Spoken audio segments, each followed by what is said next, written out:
Hello, everybody. Welcome back to Football United TV and United across the globe. Thank you so much for tuning in today. Please, if you are watching, smash the like, share and subscribe. And thank you for viewing today. Here I am with two special guests. Solo from the Man United Agenda, Top Man United channel. Go check that out too, please. And Mateo. Guys, how are you doing? Excellent. Thank you very much for having me on again. Superman, good to be back after a couple months. Yeah, mate, it has been time, isn't it? And you are now back in Florida, right? I'm in Florida, South Florida right now. The hot Nice. Florida. Little bit jealous. It's a bit rainy here, isn't it, Solo? You know what I mean? Send us some of the weather here, please, Mateo. Please send us some. We need it desperately. I know. I'm gonna.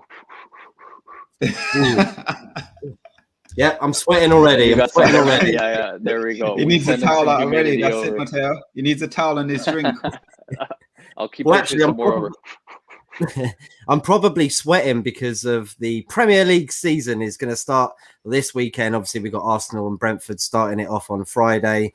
And we've got Leeds United, which is a very tough game going into for our first one. And it's at Ellen Road as well, right? And there are fans back as well. So that'll be eventful because it's been a very long time since we've had that atmosphere for our players. Do you know what I mean? So we will talk about that. But I wanted to ask you guys anyway, because it's pre-season, because it's the start of the Premier League, what you make of this new season, the whole situation from any club or whatever at the moment. You know what I mean? What are you making of this season? Is it going to be do you think it's going to be a fantastic one, or do you think it's going to be a bit tricky? Do you think it's going to be tight? Do you think someone's going to run away with the league this season? What's your thoughts, Solo? For me, is it going to be a tough season? Yes, I still think COVID will have a massive part to play throughout the season. It's not going to be a cut and dry as the season usually will be when you look at Man City last season, probably Liverpool the season before. I think what will happen, it'll be a lot closer if Man City don't sign Harry Kane. That's how it will be if they don't sign Harry Kane. If they sign Harry Kane, it will be a runaway. But there's a couple of teams I'm looking forward to seeing. Obviously, I'm very local to Brentford, so I'm excited. I'm looking out for Brentford. I will probably try and get to a couple of their games this season as well, because they're only just on run from me. Looking at Norwich as well, back in the Premier League. Last time they came in Premier League, they didn't really spend any money whatsoever. This time round, they have sold players, but they have invested as well. So I'd be very interested in seeing how Norwich, what they'll do in the Premier League. What other team I'm looking forward to as well? I'm looking Newcastle as well. Big club, sleeping giant, I'd call them. I'm looking forward to what Sea Bruce can do, because with them last season, towards the end of the season, they had a really good run. They got Joe Willock now, and he was fantastic for them last season. But because of COVID, they will hit probably most with COVID players out throughout the season. Once all their players came in, all of a sudden they start performing. So I'm really looking forward to sort of those teams round and roundabouts. For Man City, Liverpool, Chelsea, I think they are the title contenders. They are title contenders, what I can see right now. Hurts to say, doesn't it, Solo? Yeah, it does. It's painful. Because we're trying to chase the pack, aren't we? And it seems they keep going another level. Right, Mateo, do you think it's going to be difficult for Man United in the Premier League this season? And like Solo said, do you think Chelsea, Man City are pretty much running away with the fact that they've got two amazing teams there? Yeah, it's good to hear a little bit about some of the other clubs' transfer activity. I know that Newcastle signed Willock. I think that's a great permanent move that they got him back because he did really well for them. I haven't seen a lot of Norwich or Brentford's transfer activity or kind of the lower half of the table. I have paid attention a bit more to the top six and what they've been doing. It's crazy, like Lukaku coming back to Chelsea after being at our club too. City getting Grealish. If they get Kane, it's gonna be tough. To touch on the COVID season, yeah, it's been a tough season and a half. Let's say we had the full lockdown, and then all of last season was kind of like at a certain point, fans started coming back in the ground. So I am excited about that happening again. I think that's going to be a big change that there's going to be, you know, atmosphere in all the grounds, and it's going to impact games in a different way that it wasn't, because we all watched it and it felt a lot of times like a training match. But now with fans back in, it's going to be a whole different thing. It's going to be tough. I don't know. I still think we need another signing to really push us over the edge. Of course, Sancho is amazing. Like, he's one of the best wingers in the world, if not the best. Varane is top class. Like, he's won everything at Real Madrid, and he's coming in with a lot of honor. So that's exciting to hear. As we were talking before, we don't think that the Fred and McTominay partnership is going to be continuing. Let's hope not. McFred, that Varane coming in solidifies our back line, and we're able to play a little bit higher with only one CDM holding us. So maybe some changes to the team could also impact the way that we play, putting on another attacking player instead of having more defensive players. Yeah. Also, as well, sorry, I'm going to drop. With that as well, we're saying about the Fred double pivot. We're probably not going to play that. What we're talking on regarding that, but when we're looking at the bigger picture of Man United, fans are back in the ground, and we struggled last season at Old Trafford really badly, where I believe, top of my head, I think we only won about 14 games at Old Trafford, 13, 14 games the whole season at Old Trafford. Now, that's a fortress. We should not be losing games, maybe one or two draws, but we should not be losing games. With that now, with all the new signing, and it shows as well, it hates me to say it, but Bruno Fernandes in those games didn't show up at all. If you watch closely, is it going to be a case now for him? Will he be under so much pressure now playing in front of the crowd? Because I honestly believe for these guys, the pressure is going to be so massive, especially when half the fan base is Ole out as well. Do you know what? I mean, that's a good question. I mean, I do feel that he'll reel in the support that he's going to get from the crowd, like especially at home games. He does love his away games. I don't know why, but he loves that atmosphere where they're all booing him and like trying to make him play a bit better. Do you know what I mean? He doesn't get like angry like to where he boots somebody off the field and gets a red card, but he uses his mind. He's like, right, I need to get on the ball now. I need to make more chances. I need to prove to this crowd. Do you know what I mean? You know, it reminds me, like, you know, the Ronaldo goal against Juventus when he was at Real Madrid and they all clapped him. Do you know what I mean? Like, he wants that. I feel that he wants that sort of effect in football where he can move a crowd, whether he's home or away. I do think he'll reel in the love that he gets from Man United fans, because he does, doesn't he? You know what I mean? Yeah. Got songs for him and everything, and he was a good buy, and he is one of our best players, like guarantee. Like I think possibly future captain as well. I've always said that. He seems like the only person in the team that's vocal, tells people. You see the way that he goes back to his defenders. He's like, you know, they're like, come on, you meant to be doing this. Like, he's the one that's vocal on the pitch for me. Would you agree with that, Mateo, as well? Yeah, no, I think he's been a great signing since he came. Maybe the only thing is that he's been overplayed and he hasn't had anybody to rotate with him. We didn't really have too many attackers to play with. Rashford dealing with an injury all year. Martial, bad form. Cavani was pretty good, but he was also building up his fitness because we signed him on deadline day, so he wasn't available right at the beginning. So I think it was a thing of Bruno Fernandes getting burnt out a bit. And he had really been like the driving force for the last season and a half. So maybe this last season, like his first 12 months, amazing. The last 6 months, maybe not, but I hope that the that the break was good for him, and he comes back firing again, just like when we bought him. Because when we bought him, we had one of the best midfielders in the world, like hands down. Everybody was seeing it. Yeah. No, I completely agree. I mean, Solo, you love him as well, didn't you, Bruno? You know what I mean? You're a Bruno. I do love Bruno Fernandes, as I call him, Bruno Fernandes. But like what Mateo said, with this season, with players need resting, and we had no one to challenge him, like what Mateo says, to give sort of like him a little bit of rest, or was it Ole overplayed him? We're not sure what's going on behind the scene. But in his last 13 games, he only scored 2 goals and 2 penalties. So he needed a rest going into, especially the final. He should have been rested going into the final of the Europa League.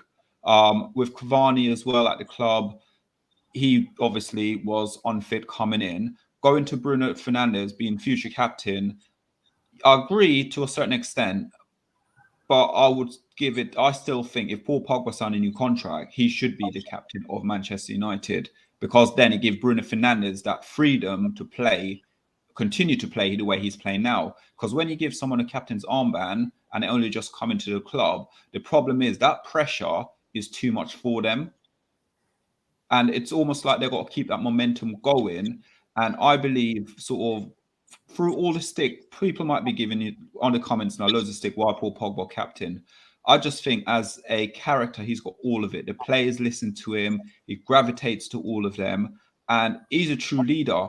But at Man United, he hasn't had the right players around him. I think this season will be a different season when you have Paul Pogba, Bruno Fernandes, Jadon Sancho playing around him. We're talking about hopefully he goes now and plays for one CDM in Fred, even though Fred's not CDM really. He's more of a box-to-box, but for some reason he's trying to convert him into a CDM. So with that now, I think it gives these guys more freedom of playing with hopefully either, Rashford on the left, or Martial up top, or we don't know how he's going to play the formation, whether that's going to be Cavani.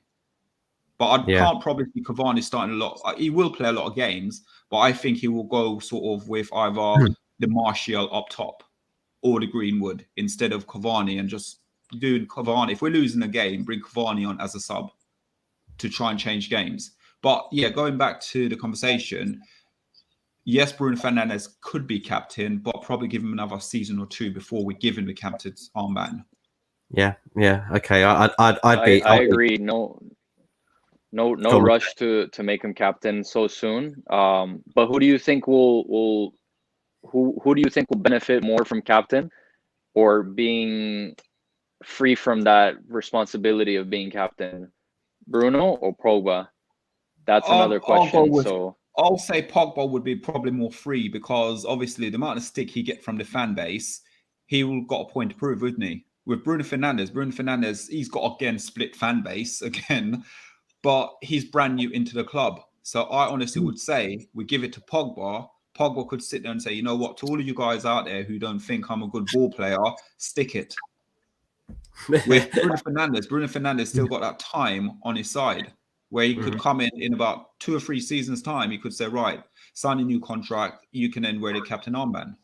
And that would be a nice little added bonus to give to him for him to almost sign a new contract. Yeah, I agree with that. Let me just read out. It's like, it's keeping them happy where they are at the moment. Okay. Yeah. Agreed. Let me just read out a few comments here. Big up Kishan, up the Dragons. Good to see the Dragons. Good to see the Dragons in the house again. Muncie Talks, Jesus Solo is on. Nice haircut, bro. Yeah, man, nice haircut. But I think I've seen you with, got it today? Yesterday. And you was on live yesterday? Yeah, I was live yesterday, yeah.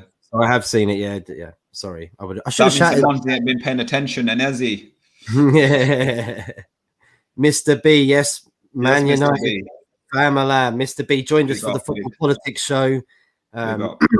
Really good chat with him on Messi, Grealish, and Harry Kane the other day. Really good. Rory, hello, Matt. Big up, Rory. And I know he was going to come up with this. Nick Powell is clear than the whole of the PSG front four. He does love Nick Powell. You might have to tell me about that, Mateo. Big Why up, Nick big up, Powell? talk. He's from Stoke, so he's crazy about his Stoke players, and he'll compare them to anybody. Listen, everyone's got to do it. Everyone has to do it. So why not? Big up Nick Stoke Powell. against the world. Exactly. Talk MU, big up, mate. Hope you're doing well, up. mate. Hope you're doing well, man. Mr. B, talk my G. Indeed, Yes. he's an alien. Me and Marley have already said he's an alien. He's not a human being. He's out of this world. He really is. Mr. B's quality. Devils United. Hello, Matt. How you doing? Big up Devils United as well. Brand new Man United channel run by Maisie. Very good. I was on there last night. Very, I think it was last night or the night before. Night before. Very good chat. It was very good well chat. Well done, Maisie. You did. Mr. B, Ole burnt Bruno out. Yeah. Yeah. Okay. Probably. Yeah, I agree with that. Devils United. Hello, channel. Big up, Maisie. Mr. B, Maguire got armband early. I agree with that far too early. To be honest with you, I had a few arguments with a few United fans because I honestly didn't believe he quality player. I underestimate him a little bit. I've got to say that open arm. Say right, I've got it wrong about him, but he got the captain's armband far too early at Man United. He did, and on all the stuff that happened with him, like in the media and stuff. And I mean, look, I'm not going to judge him on it, but I just think it didn't look good, and they had to take it away from him to show an example, pretty much. Yeah, I think Alex Ferguson would have done the same thing, so I go with. You wouldn't have got it back on the Ferguson. He probably would have sold him. Honestly, yeah. Fergie would have been like, "Get out of my club! I don't deal with that." You saw the way he went round to get Ryan Giggs, didn't he, at that house party when he was like 17? Yeah. I watched a documentary about that. That was brilliant. Did you hear about that, Mateo? Ever? Yeah. That Ryan Giggs and a couple other players were at a party. At nighttime, Fergie goes on over and he walks on in and he's like, "What are you guys doing here?" Get out! I'd have been like, "Crap! It's the gaffer." But Big up, different time then. Different time, yeah. It was indeed. There was no social media, so you can get away with that, and you could walk scot-free, couldn't you? Big up, Frank, my mate Frank. Big up, man. Top Man United. Big up, support. Frank. Been my best mate for a long time, bro. He actually plays NFL as well. Big up, Frank. Not NFL, but American football. I don't know what you call it if it's outside. I call it pop-up ball. Okay. Okay. The pigskin. Good to see you, bro. So let's move on to the next subject then, I guess, guys, right?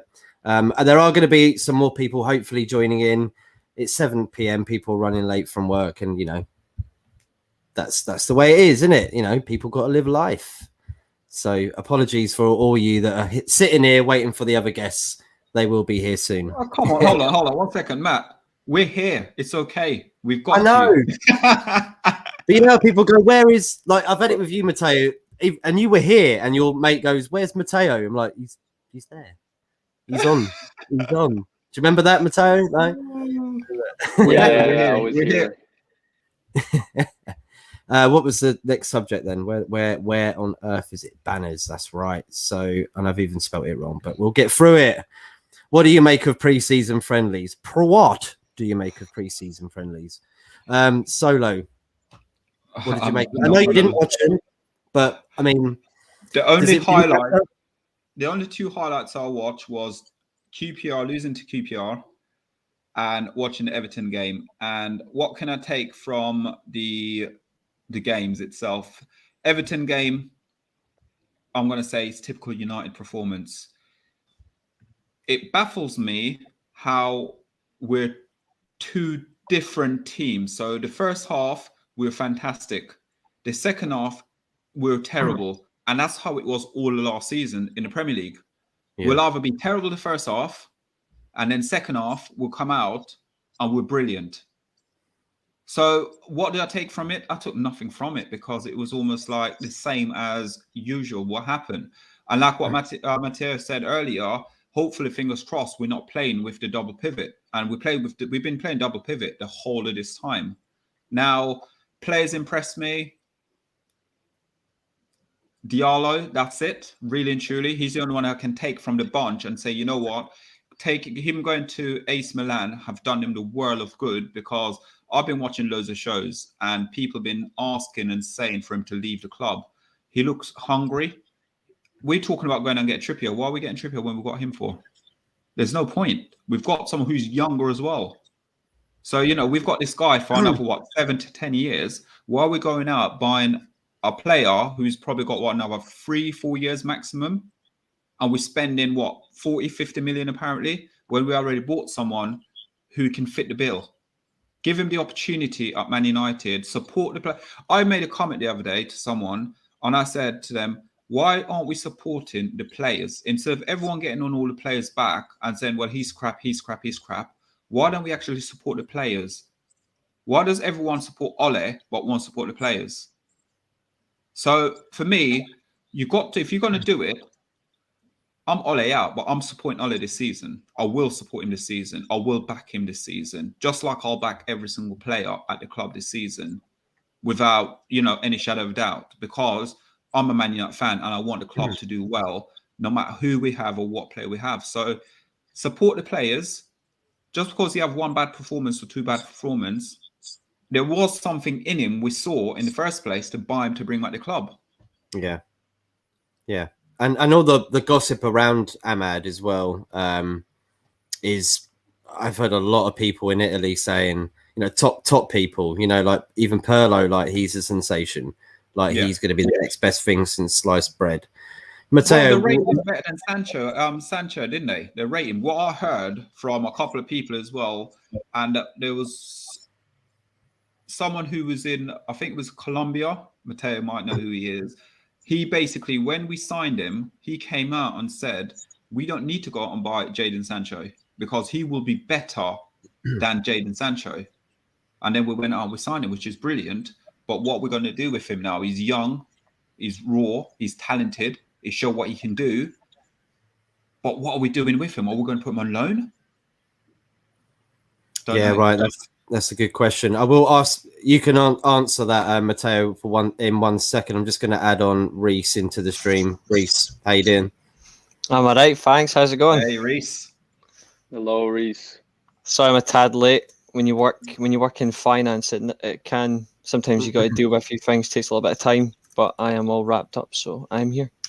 Reece, hey, mate, that's fine. £10. It's your £10 late fee. We're everyday people. It's okay. Like everyone's got a life outside of this. So Mateo, can you answer what Solo says, and then we'll go on to Reece.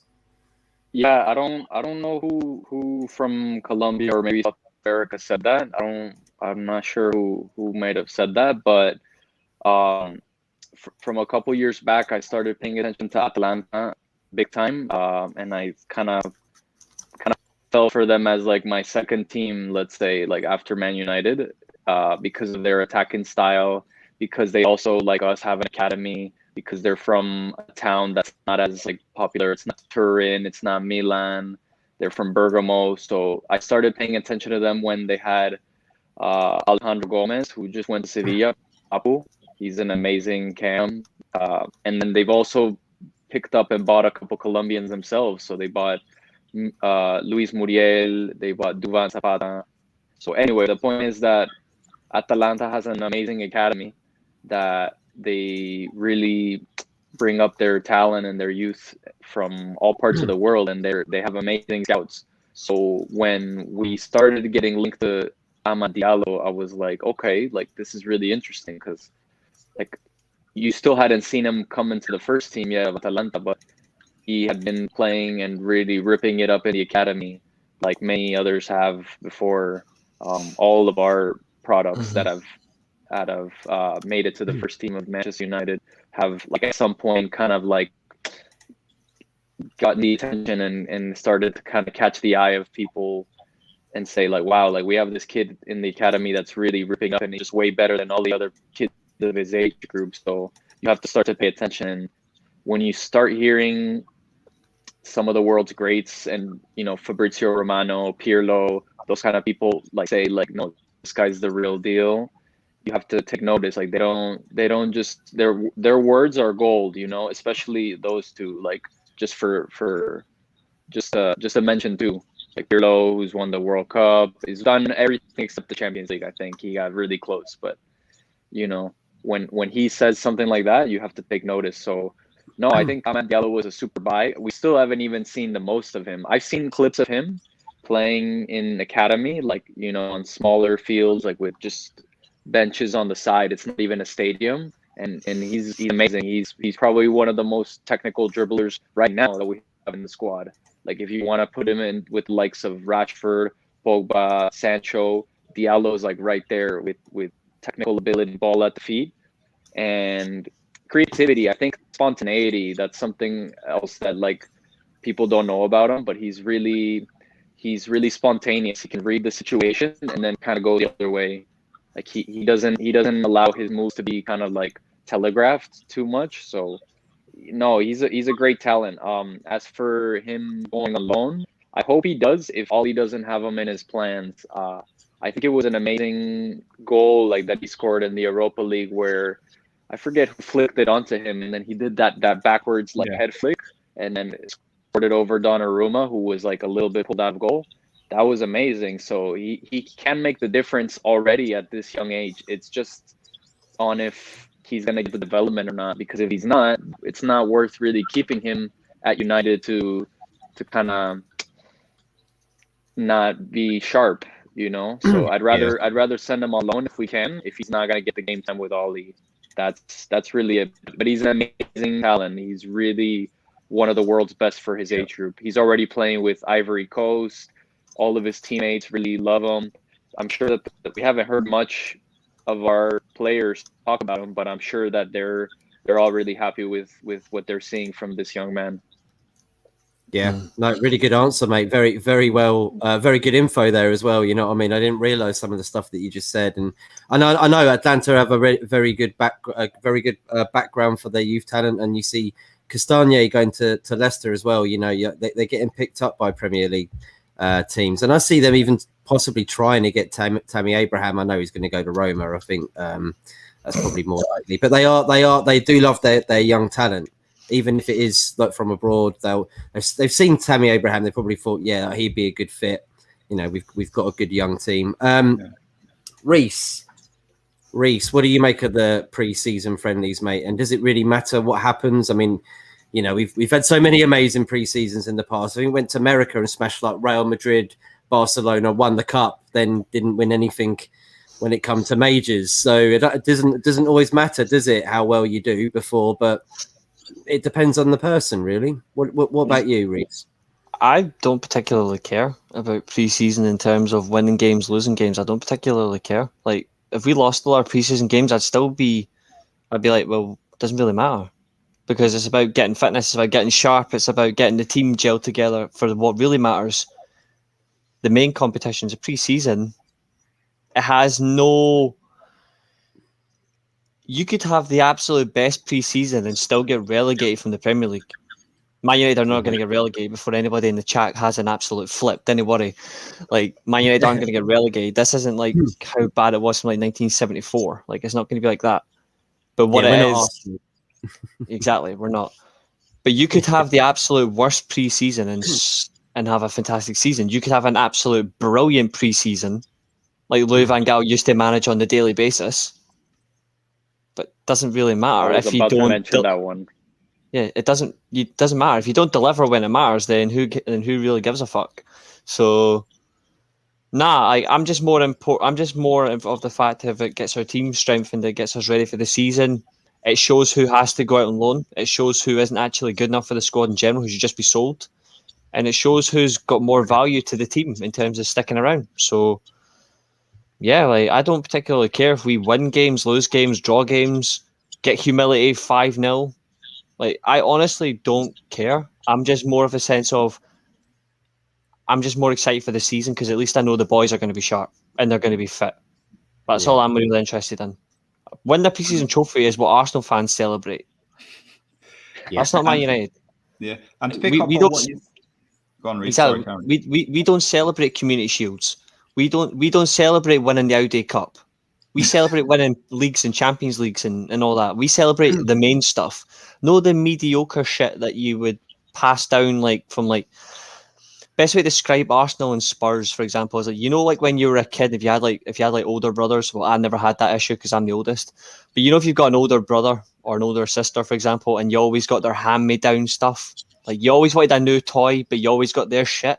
That's Arsenal and Spurs. They're getting the Community Shield and they're getting the Audi Cups. We're getting the big stuff. We're getting the stuff that matters. I kind of liked it though, Reece, because when I see him opening it at Christmas, I knew I was going to get that at some point, and I wouldn't have to ask. Like you asked me, I'm getting the new Black Power Ranger. Oh wait, never mind. I got my sister's fucking Pink Ranger. Never mind. But he'll order the same thing.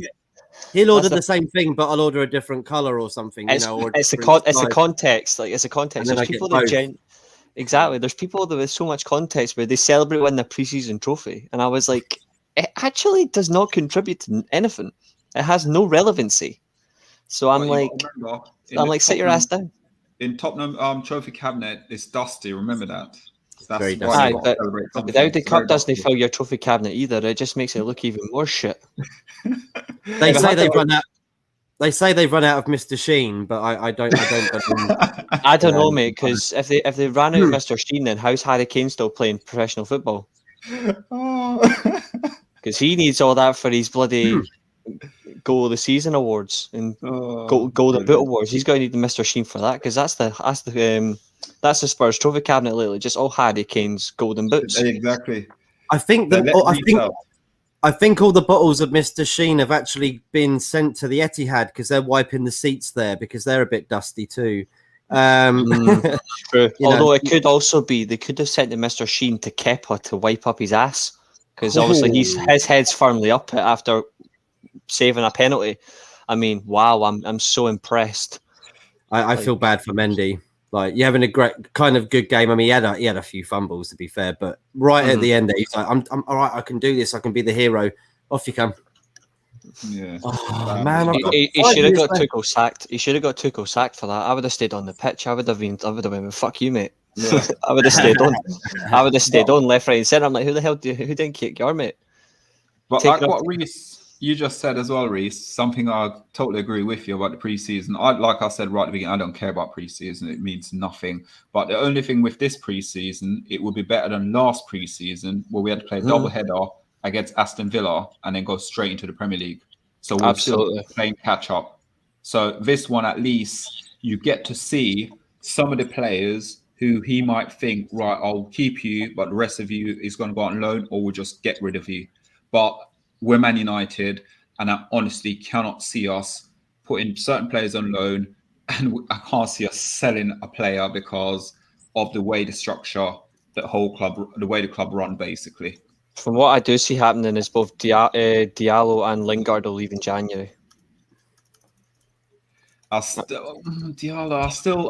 early on here, I think he'll stay. I think he'll go on loan. I think he'll go on loan in January. But I don't see the point in waiting 6 months to send him on loan. If you're going to send him on loan, do it now so he gets a full season. It doesn't make sense to me to do it after 6 months because what are you going to do? Play him in the Carabao Cup games in the FA Cup? What if we get eliminated early? Like it's like a general what if? What if we get eliminated early? Are you going to use him in the league? I don't generally see happening because of all the players in front of him. He's a good player.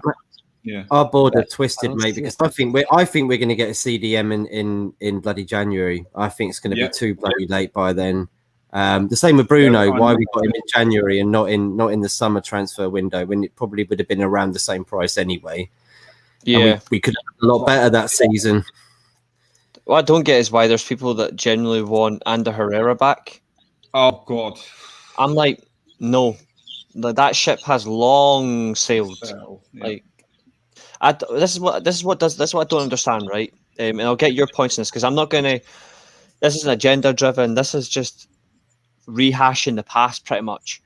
There's people that want to bring back Ander Herrera, right? But they sit and moan about Paul Pogba.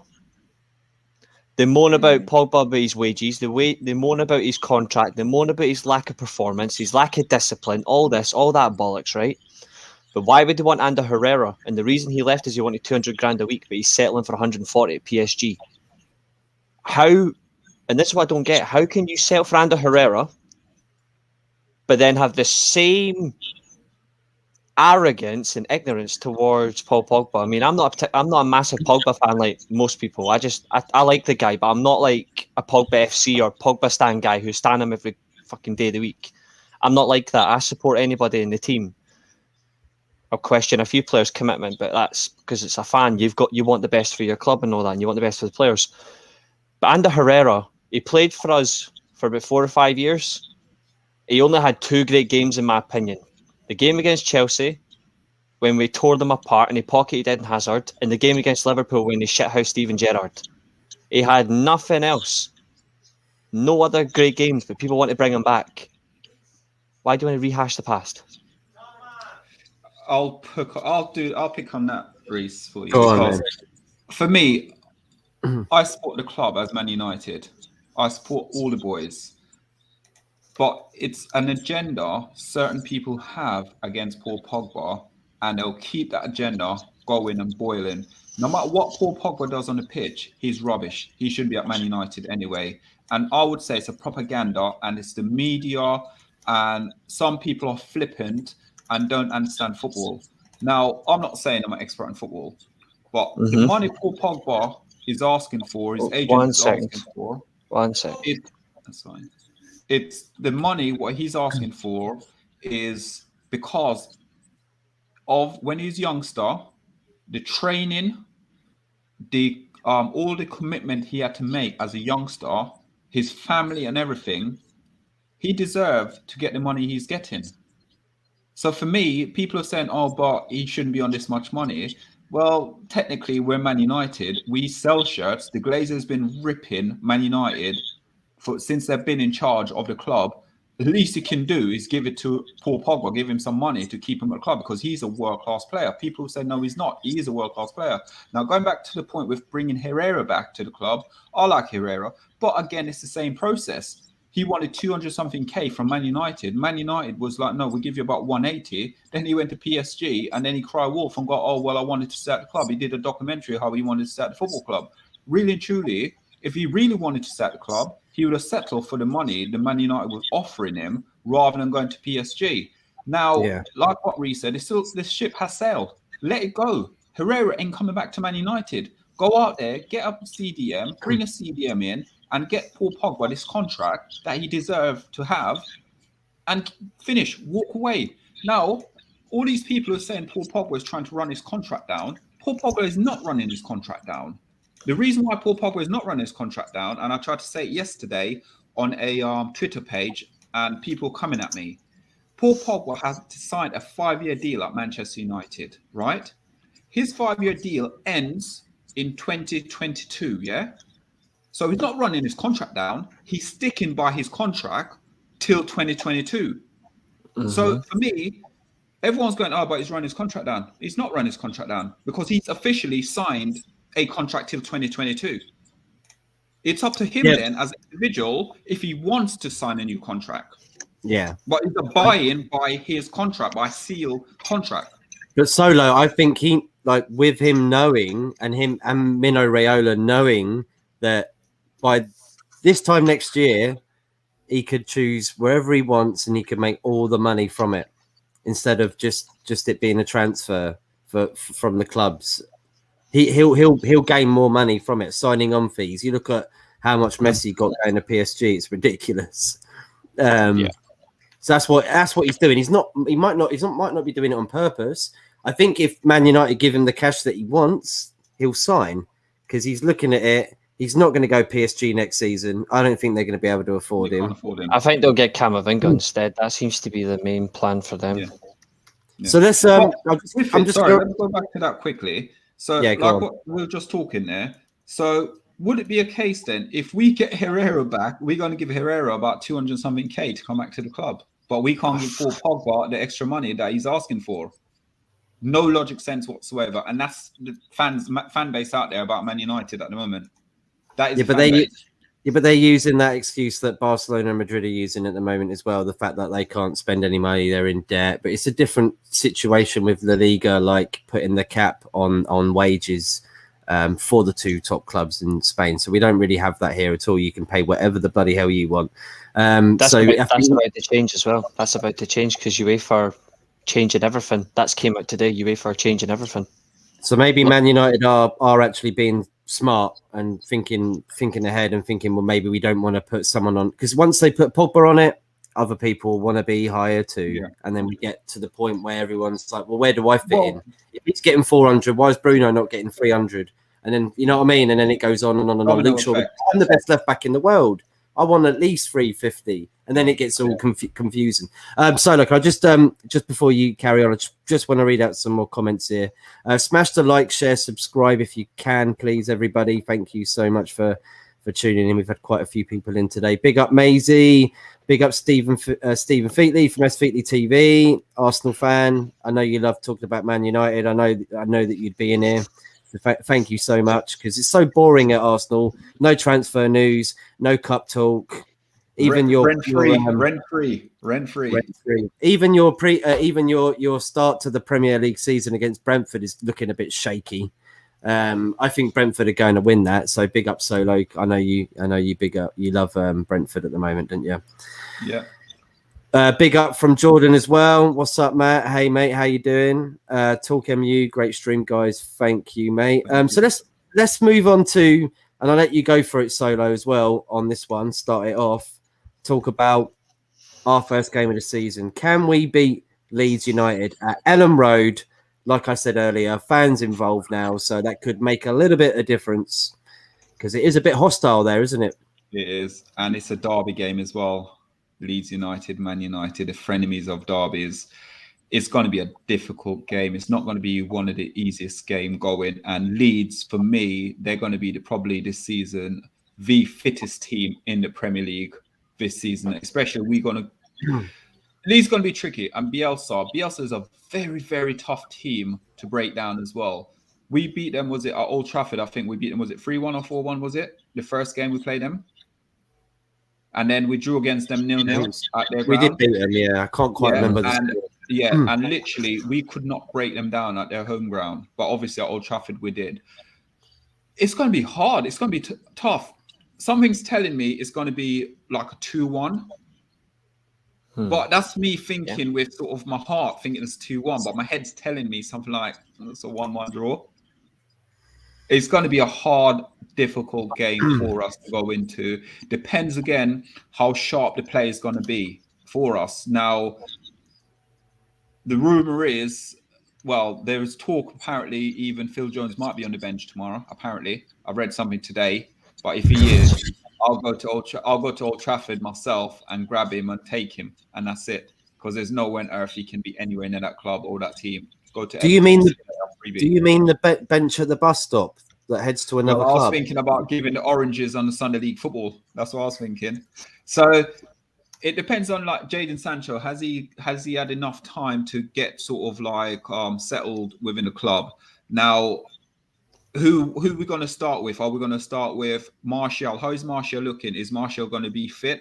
There was rumours regarding it saying, obviously, he played against Everton. He didn't really do much in Everton. That's because he is not fully fit. Well, we don't expect anything from him yet until the season starts rolling on.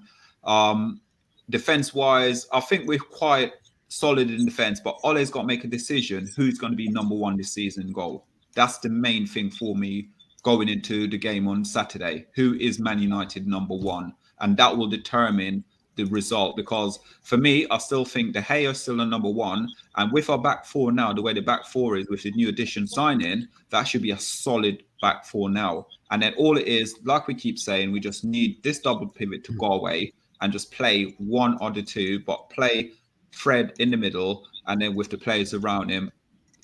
Going into the game, predict, let's go 2-1. I'm going to say United win 2-1. I'm rabbling on 2-1 win.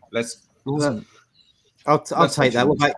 Yeah, I'll take a 2-1. Like, we win. I'll just take a win. 3 points is what matters. Mateo, do you agree with Solo on what he said? And I also hear Varane may be on the bench as well, because he's trying to pick up like match fitness. He even says he is match fit and he's ready, but Ole's he's already come out though and said that he probably will be on the bench. So depends, doesn't it? If he does well in training. Mateo, what are you saying?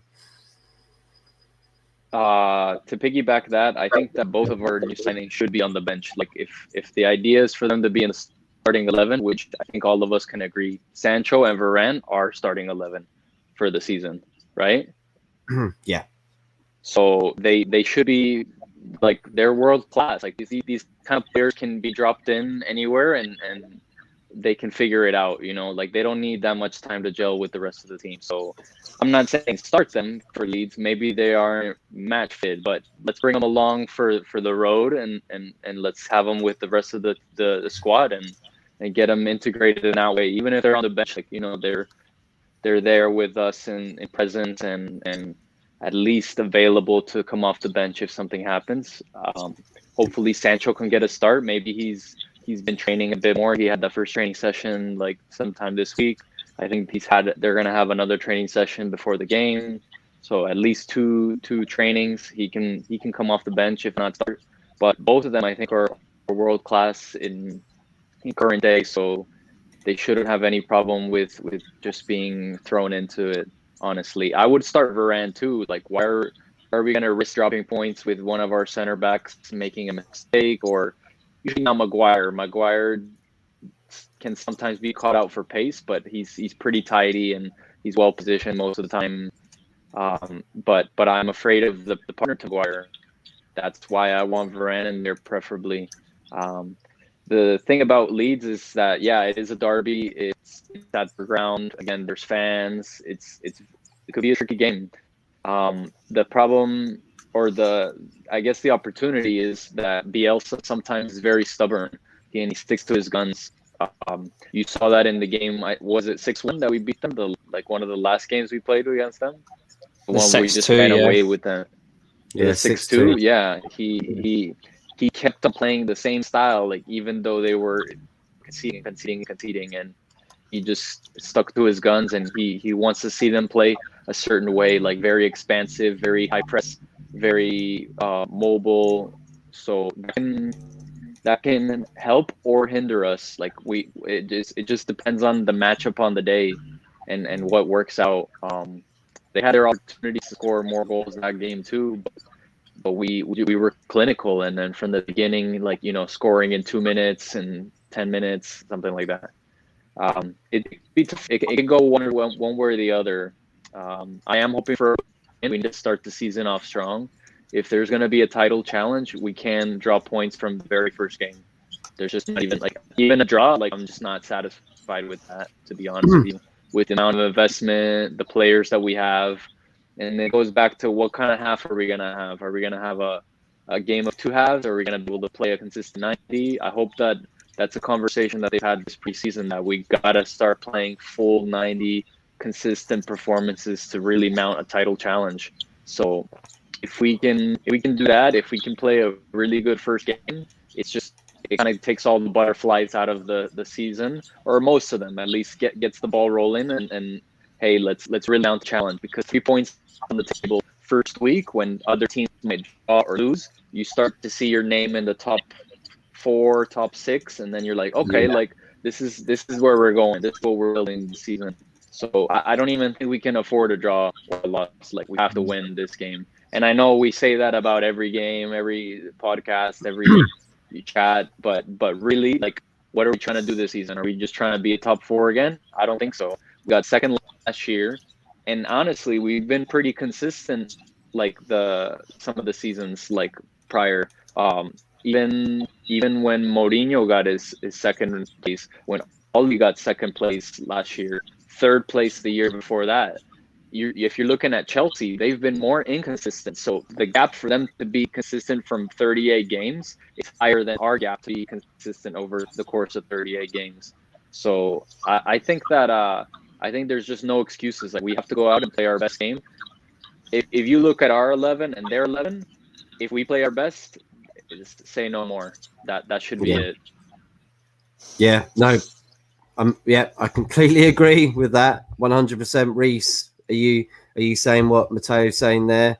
Like, they should have no problem really against Leeds. I know they have a good team, but the way we look at the moment is great. And by the way, there are about 9 or 10 people in here right now, so please smash the like, subscribe, share if you can. Help us out if you can. We are one away from 650. Someone be that one, please. Be my number Bring one. it on. Let's do it. Bring it on. Thank you so much if you do, and if you don't, doesn't matter. Thank you for viewing anyway. That's what really matters to me. Reece, can we beat Leeds, mate? 4-1. I genuinely think in front of a packed Old Trafford, Leeds are going to get battered on Saturday. I honestly think in front of 65,000 people, Leeds are going to get smashed. Like, not just on the pitch. But put it this way, I genuinely think the way we played against Everton is how we're going to play on Saturday. The exact same lineup, except I would drop one player. I would drop one completely, and that's Dan James.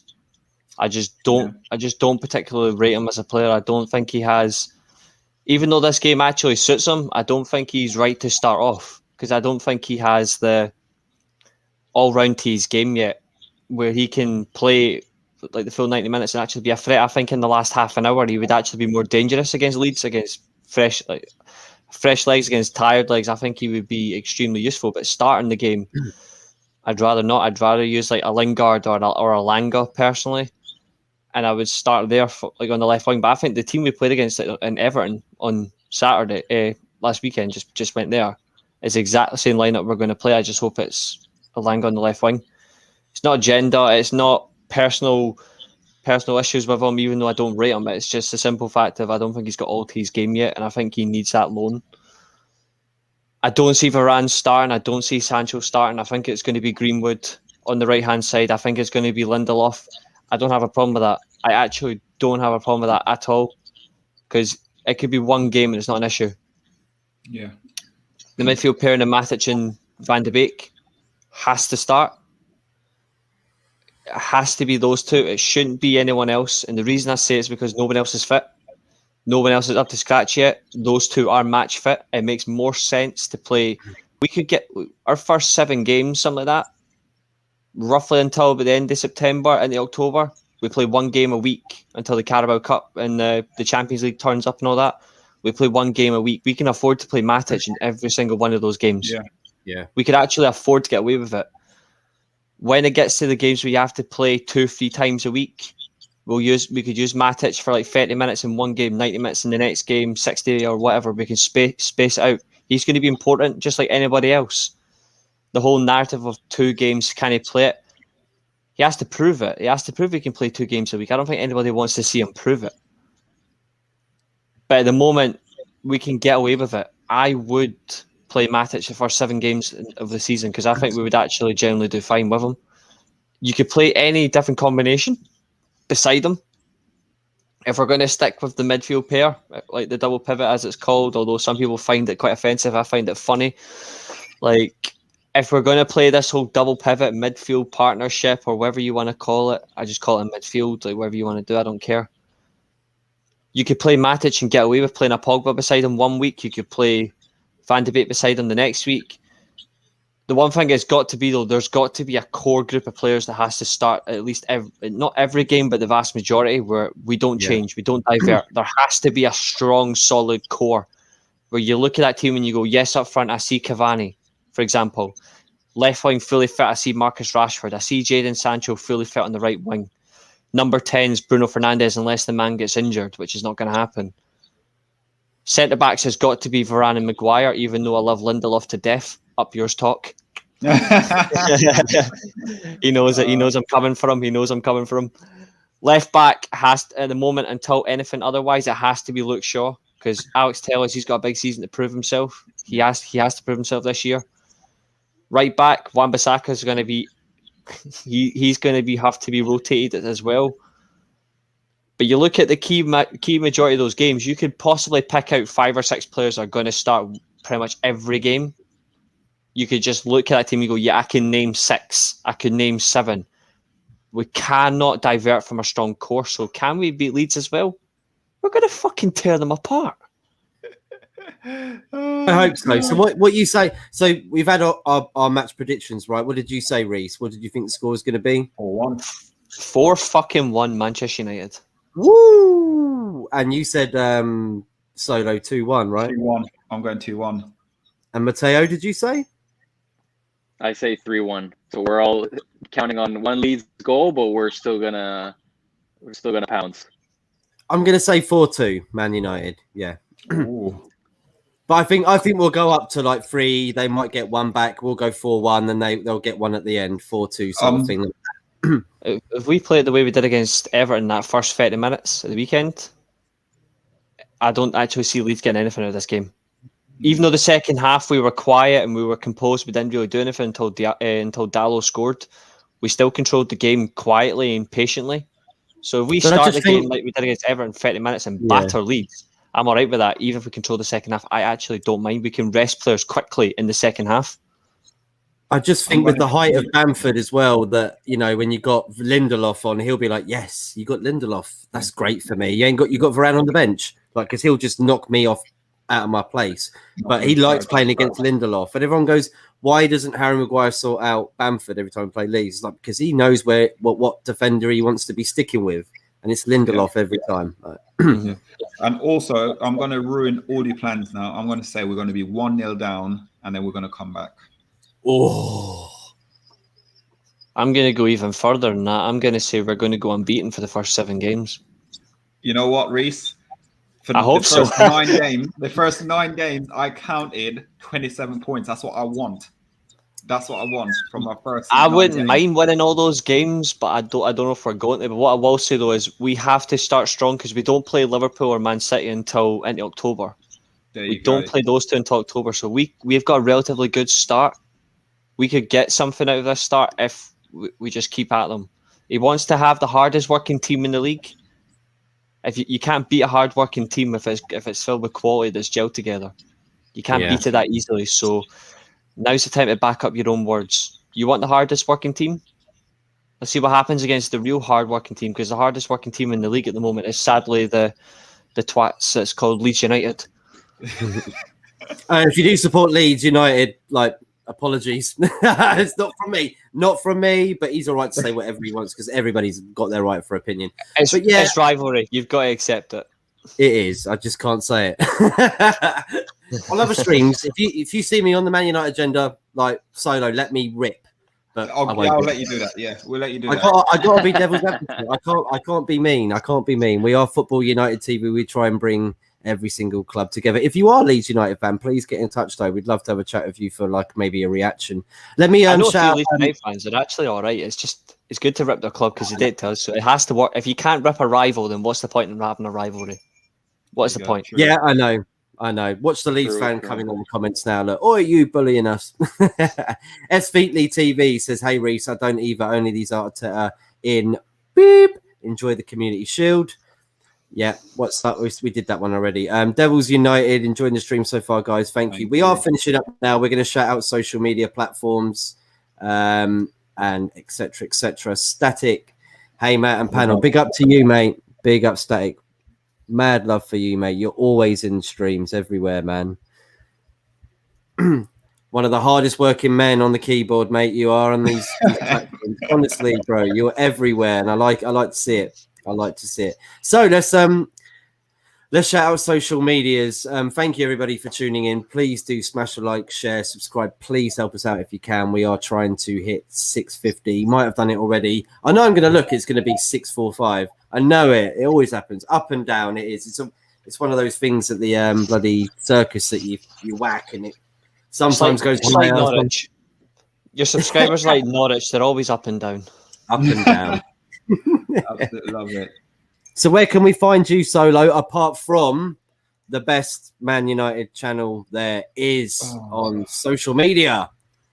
Hi guys, I'm Solo United 7. I am from the Manchester United Agenda. So you can find us on YouTube, the Man United Agenda, on Twitter, the Man United Agenda, also on Instagram, the Man United Agenda. And please smash a like for Football TV as well. Thank you. Thank you, mate. Thank you, Solo. Thank you for coming on again, mate. And you're on now, aren't you? Have I made you late? We're live tomorrow. We're doing the preview show for Leeds United tomorrow at 8 p.m. on the Man United Agenda. And if all goes well, we'll have the hosts from Football United TV on it, which is Matt. We'll have him on tomorrow as well, if all goes well. So smash a like on Football United TV and look out for us on the United Agenda as well. Thank you, Solo. Thank you, mate. Mateo, mate, where can we find you apart from sunning it up on the beaches in Florida? Yeah, I mean, when I'm not found in the beaches or clubbing in downtown Miami, you can find me on YouTube at Mateo. I usually do FIFA and other gaming there. You can find me on Twitter at Mate Chocolate, Mate Chocolate on Twitter. And here, when I get invited again to Football United. Thank you, Mateo. And big up the Dragons as well, right? Yes, big up the Dragons. And also, mate, the Colombian shirt, can you give us a little peep? Oh, yeah. So this is an Adidas Colombia training kit, bought in Colombia. Nice. Super fit.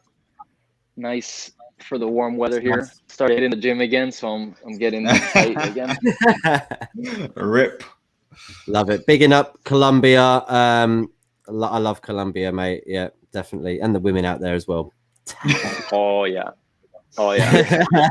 I love it, Reece. That's Reece caught in 4K. Reece, where can we find you, mate? You can find me at Life's a Bitch. Just kidding. Nah, you can find me at Twitter below R7UM1T3D. You can find me on Twitch. I am a gamer. I'm back in 15 minutes actually. So people that actually do watch me on this chat, there are a few viewers in your live chat that do watch me. So I'm back in 15 minutes. I have got the beta for FIFA 22, so you can guess what I'm going to fucking ruin tonight. But you can find me there. You can find me on the Dugout Football channel on a Monday night, World of Football podcast, 7 o'clock. You can find me on the weekly Armchair Sports Talk. I am the host of the London Lowdown. You can find me on Rich's channel. You can find any YouTube channel that's involved in Man United. You can find me because I like to help out channels that actually want to build themselves and do well for Man United and aren't a fucking idiot. So, yeah, you can find me here as well and hit that like and subscribe button. And pretty much controversy creates cash. Brilliant. And Reece, we got to say thank you as well for helping the United Agenda as well. Appreciate it. And Mateo no as well. problem. Ain't made his debut yet, but he'll be on soon. Anytime you want me back on, honestly, let me know. I'm on holiday now, so we're looking for you probably I was looking to bring you on for the reaction, but it depends on what you're doing after the Leeds United game. I've said I would go on Rich's channel, but what I will do though, if you've got any shows on Saturday night or Sunday, yeah, I'm around. Oh, we're cool. It's not hard. It's not hard to find me. It's not hard to find me. I'm just He'll a be genius. somewhere. Thank you, everybody, for tuning in today. Smash the like if you're still here watching. Go follow everybody's content. I've taken off the overlay so you can check out where to find them. There it is. All below. Okay, so just get on your Twitters now. Get on YouTube. Go and check them out because honestly, you will enjoy it. If you are here right now enjoying this, you will enjoy everything else that you see.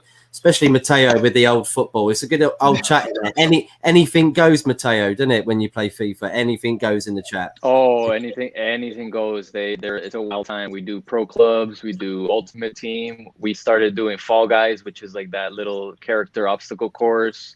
And we hope to do more video games over this new season, I guess. I'm getting back into mine as well. I'm going to be more active streaming over the season, so that'll be my plan. That's and just a reminder. Yeah, we'll get connected. Well, I've got all the consoles, so pretty much. And here's a reminder, because she's in the chat, the cheeky bugger. Maisie, I've been hearing some shit comments from you, you cheeky. Fucking never mind. I'm not finishing that sentence. Yeah. She had the cheek the other day to say I play like fucking Burnley. Well, put it this way, I used to subscribe to your channel. I used to fucking say I play like Burnley. Who the fuck do you think you are? It doesn't mean it, Macy. She's meant to. She's a nice person, but fucking tell me I play like Burnley. Just because we're pals with Dan for Turf Moor doesn't mean you have to tell me I play like the club. Fuck's sake. Yeah, it's a bit of a. I actually score goals. You're gonna lose subscribers if you do that. Coming after the man that's actually repping the console he plays, and you call me Burnley, you fucking disgrace. You're as bad as Arsenal fans celebrating the Community Shield. To be fair, Maisie's sound, she'll probably message me like right now or something, like saying I'm going to kill you. I'm like, well, that's all right. I'll take death the right way now. Oh, you do, mate. You're going to get it, mate. I'll tell you. She's going to find that out. Everybody, thank you so much for tuning in. We are going to finish off now. Take care. See us on Monday for the Football Politics Show. Check out the Man United agenda. Check out Mateo. Check out Reece. And check us out too, of course. But until Monday, enjoy the Premier League. Come on, United. See you later. Come on, United.